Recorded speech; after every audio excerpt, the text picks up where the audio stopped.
Hello, everybody. Bill Thornton, SoCal Saber here. Thank you for stopping by for our Saturday music talk.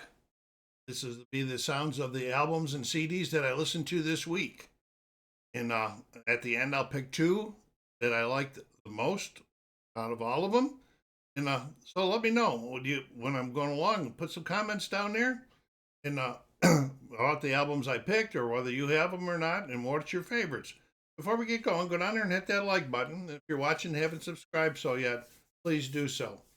Okay, as you can see by the thumbnail, I opened up this week with Power and the Glory by Gentle Giant. Used when I picked up on Whatnot. I have been looking for quite a while to get some Gentle Giant. Wasn't real familiar with them from the past. Get some Gentle Giant, but a lot of their costs were pretty high. And I got this one very reasonable, and it's a 1974 LP. And this is the only thing at the current time in the collection. I do have another one that they just reissued after many, many years. Just reissued it maybe a month or so ago, but I have not played it or entered it into the catalog yet, so it's coming. Got the one side with lyrics, shape,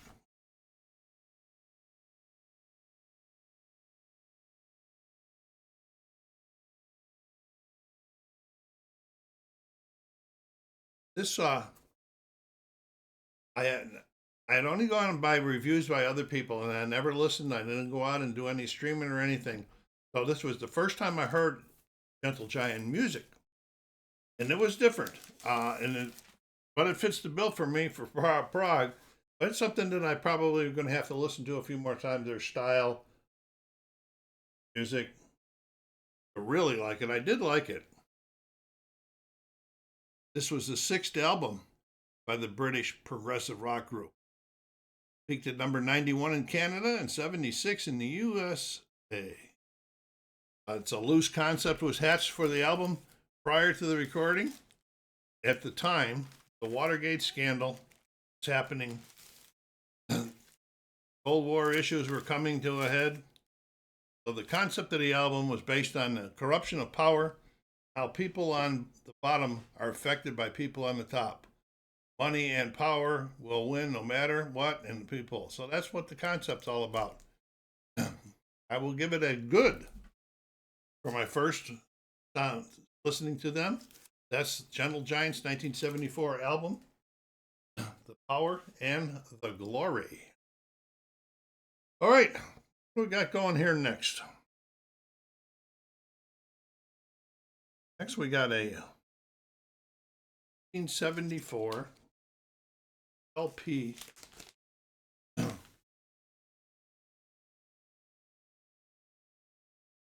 album. On Your Feet or on Your Knees by Blue Oyster Cult.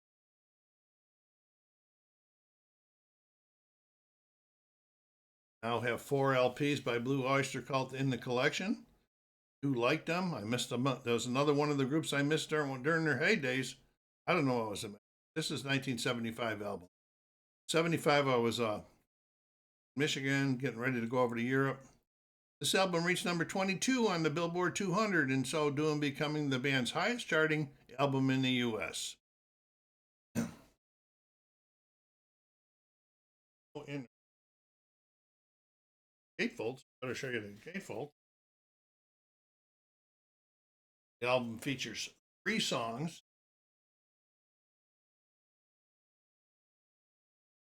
from each of the band's first 3 studio albums, 2 covers, 1 Buck's Boogie original instrumentation of Buck's Boogie remains a staple of the band's live shows today. And I liked it a lot.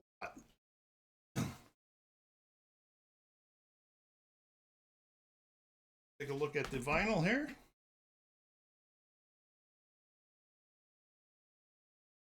I don't know if that was the original price or not. Somebody put a sticker on $99.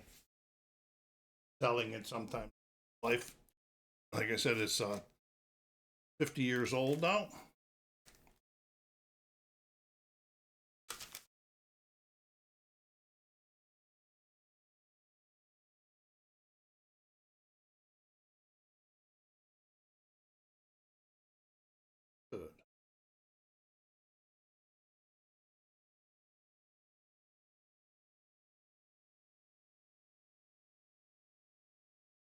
kept the week rocking. That was On Your Feet or On Your Knees, a double LP, live double LP, Blue Oyster Cult, 19. Well, the next one I did, I think a while back ago, a couple of weeks ago, I talked about I had bought a couple soundtracks, great price of $10 each, sealed. Now, the next one is 2022 2 LP set, and it is the Guardian of the Galaxies Volume 2. See that by this label? This was the hype sticker, but I had to take it off and put it on here because of that. It says an exclusive collectible 2 LP on orange swirl vinyl. I am a Marvel fan. What's strange now? This is a new album, never been opened, and a lot of it has to do with packing it. Right now, look at the ring wear on it. Really crazy, huh?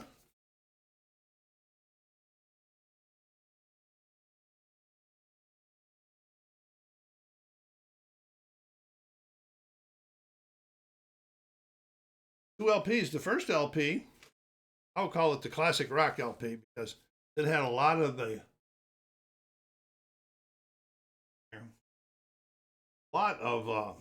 classic rock songs from the actual movie itself. The second one, I called that, what do I want to call it? The scores, where they do a lot of symphonic type things.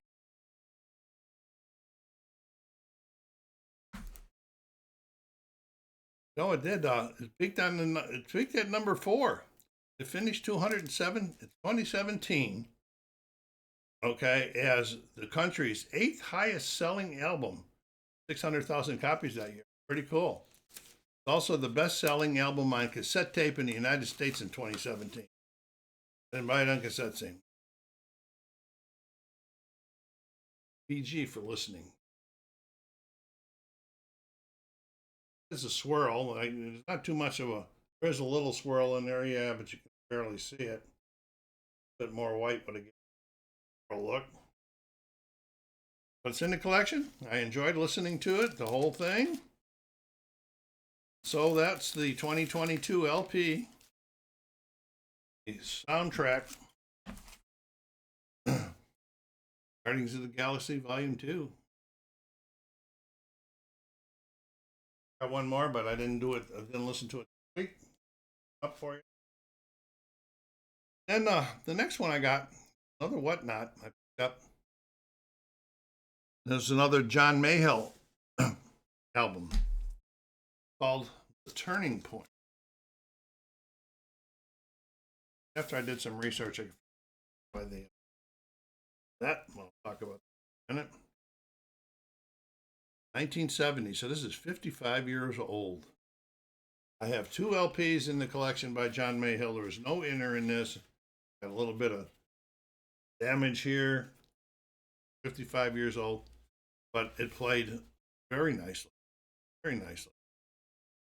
Live album by Mayall, featuring British blues music, recorded at a concert at Bill Graham's Fillmore East in July 1969. You know, in late 1969 or early 69 or 68, John had a band called John Mayall and the Blues Breakers, and they were breaking up. Blues, if you heard that before. Eric Clapton, actually, I have 2 LPs in the collection by John Mayall himself, but I also have some of his music on one of the CDs in the Eric Clapton box set because he was part of the Blues Breakers for a while. We got well,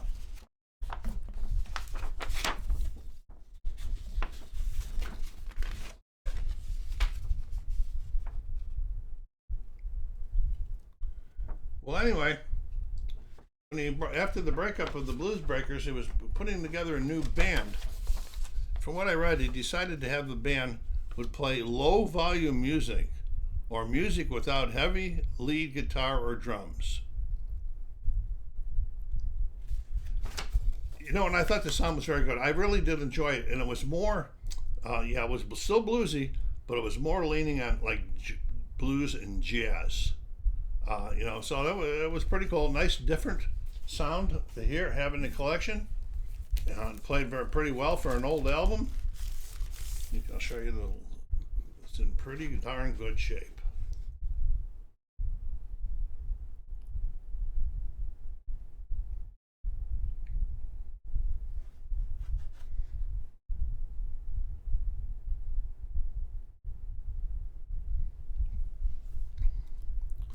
Okay, so that was the 1970 album from John Mayall called The Turning Point.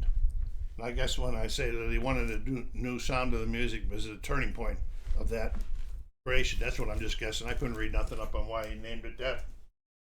If anybody knows, please put it down there. Let me know. Educate me. All right, end of the week here. We're getting into the CDs. We're cranking right along here today. The first one is number 118 in the collection. It's a 1990 album by Steve Winwood, Refugees of the Heart. I have 2 LPs and 2 CDs in the collection by Steve. This was his 6th studio album. In the early years before he went solo, people remember him as a member of the Spencer Davis Group, Traffic, and Blind Faith. So he's been with some good, well-named groups. The album contained the single hit, One and Only Man, which topped the mainstream rock tracks chart at number 18, the Billboard's 100. Following this album and the tour, there was a solo break for Steve, as there was a reunion of Traffic took place. And so for about 4 or 5, he didn't release any more solo albums until 1998 when that reunion was over. This album charted on 9 different charts around the world. It was okay, but I like some of his other stuff better, like Ark of a Diver. But this is still good. I'm glad I have it in the collection. I didn't show you the back either, did I? Or the CD. So I'll show you the back so you can see the tracks, if you can see them.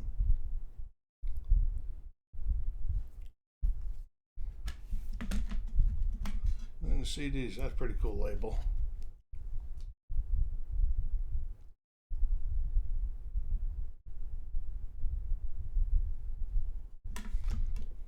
Refugees of the Heart, with a heart on the label. So that was the 1990 album by Steve Winwood, Refugees of the Heart. Okay, the second CD of the week. It's a 1991, I believe it's a 1991. It is a 1991 album by Joe Walsh, Ordinary Average Man. I have 1 LP and 1 CD in the collection by Joe. I've seen him live, but not as solo. I saw him with the Eagles when I saw the Eagles live. This is the 9th solo album by him. And it was Walsh's first album of entirely new music since Got Any Gun in 1987.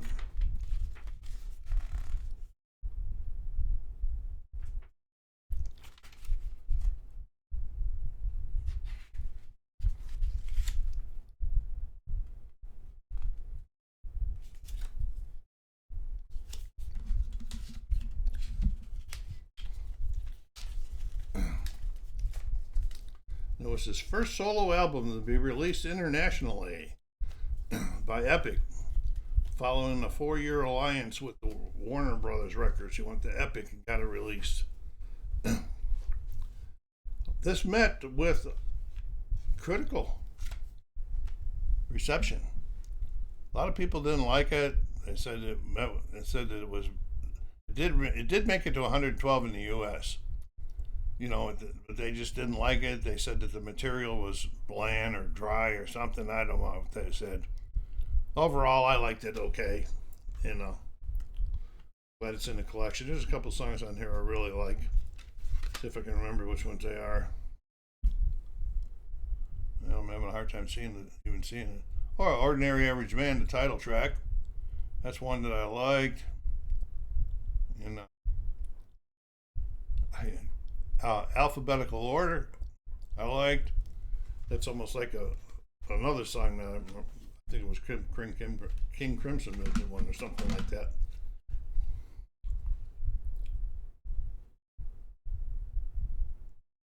Pretty just basic production there on the label. That's Ordinary Average Man, 1991, Joe Walsh. Okay, and here we go for the album that's been in the collection for a long time. It's always the last one a week that comes out of the collection. And this week it is the 1978 album Totally Hot by Olivia Newton-John. I have 3 LPs by her, solo LPs, plus material by her in the soundtrack from the movie Grease in the collection. This was the 10th studio album by the British-Australian singer. And this was her first American top 10 solo album in over 3 years, reaching number 7 on the Billboard's 200 and remaining on the chart for 39 weeks. It charted high, and it also charted high in 7 other countries.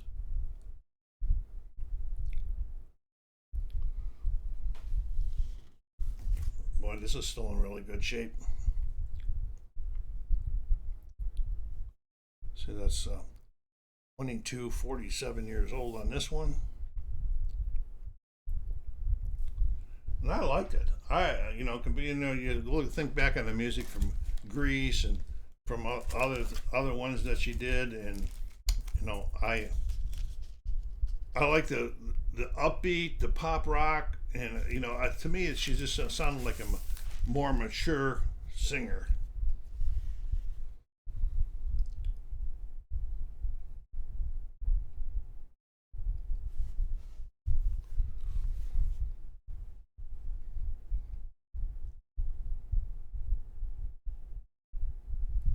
So, 1978 album Totally Hot by Olivia Newton-John. Okay, which ones did I like the best? The 2 I like the best. Let's see if you would have picked them. Well, Totally Hot was pretty cool, but I had to shy away from it a little bit to make sure that being the last one of the week didn't influence me. I went back to the 1975 album by Blue Oyster Cult, On Your Feet or On Your Knees, as one of my picks. That one really rocked. I really enjoyed that album, and it rocked it all. And that doesn't have to be rock for me to do it. And then the other one that I enjoyed a lot was The Turning Point by John Mayall, the bluesy, jazzy type sounds that he put out in that one. So that was my 2 picks this week. Let me know what you think down there. Put some comments down there. And hope to see you next Saturday. Bill Thornton saying take care of yourselves out there. Be kind to each other and stay safe.